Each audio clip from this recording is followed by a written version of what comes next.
Pooping is the great equalizer of humanity. Rich or poor, powerful or meek. You'll have to poop and it's going to stink.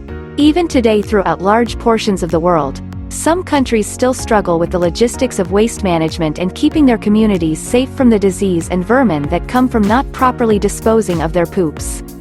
But if you look at the civilization of the Indus River Valley, you'll find something interesting.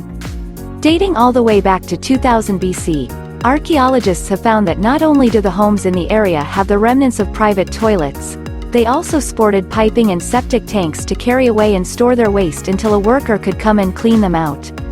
4,000 years ago, and they were working with an albeit crude yet effective way to keep their towns free from the looming menace of poo. Homemade chocolate chip cookies are a staple in American homes. Nothing is more classic and timeless in the baking world than a fresh chocolate chip made with love, and in the minds of most people, they couldn't imagine a world in which chocolate chip cookies weren't a thing. For a whole generation of kids though, that was a matter of fact. You see, the first chocolate chip cookie recipe wasn't published until 1938, less than 100 years ago. While that might not be the most shocking thing to hear, the mass-produced sleeves of Oreos you see on store shelves today had been in production since 1912, 26 whole years before the first chocolate chip cookie was baked. Such a huge gap of time that people grew up and had kids of their own with only Oreos as their cookie of choice. Barbaric.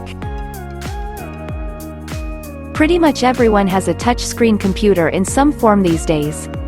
Whether it be a tablet or smartphone, you're using your fingers to interact with it instead of pressing buttons.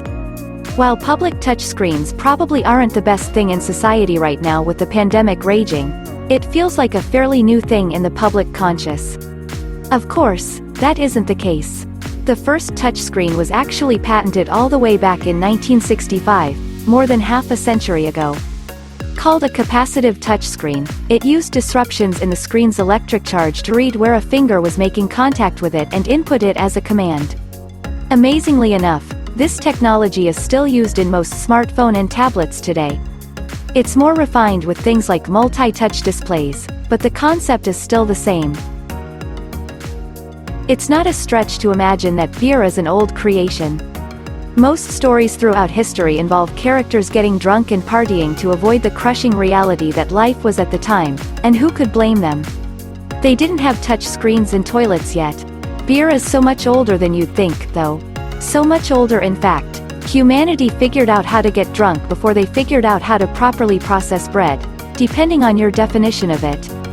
While evidence exists that humans were at the very least grinding up wheat and seeds 20,000 years ago, it isn't known exactly what people were doing with them. The first real known recipe for something similar to bread popped up around 1000 BC in Egypt. That's more than 4,000 years after the first recipe for beer was written.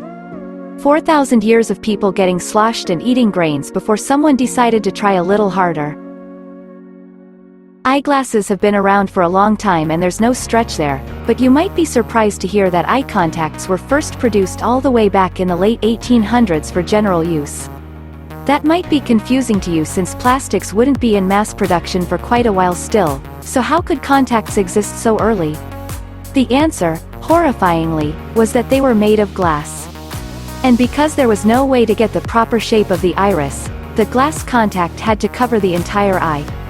Since glass doesn't breathe well, this meant that anyone wearing a contact was in constant pain as their eyes literally suffocated beneath the glass. For decades, people would take cocaine eye drops to dull the pain of their contacts before better, thinner materials came into use. It really makes you wonder, why not just wear eyeglasses?